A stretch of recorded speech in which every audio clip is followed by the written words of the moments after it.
Hi guys, this is Yug from Big Faction. So today we are going to learn how affiliate marketing works.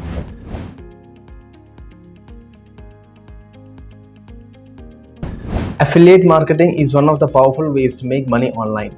The greatest part of it is that it does not require you to invest time in the products or services that you plan to serve your target group. Affiliate marketing is essentially an advertising model where a product or service is advertised to generate sales in return of a small commission by the company. Now we will learn about the participants in the affiliate marketing. The first one is merchant, the seller, retailer, brand or vendor who creates the actual product which will be promoted by an affiliate. Second one, the affiliate marketer. Affiliates can range from single individuals to entire organization.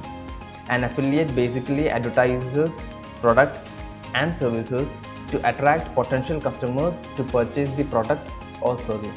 Third, the consumer.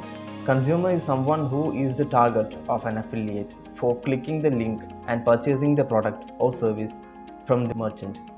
And fourth, affiliate networks.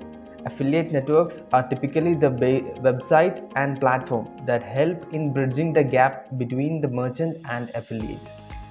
The merchants can list their products and services in these networks, and affiliates may choose any product or service that they are interested in promoting. How does affiliate marketing work? Affiliate marketing involves an affiliate to find an affiliate platform of his choice to begin with. Once the platform is chosen, he can decide on which product or services that he wants to promote on the channel. Promotion involved by posting a link of the product or services. Upon clicking this link or buying the product by the consumer, the affiliate gets a commission. If you have any more doubts, please feel free to comment below and we will be happy to help you back. Until the next video, thank you.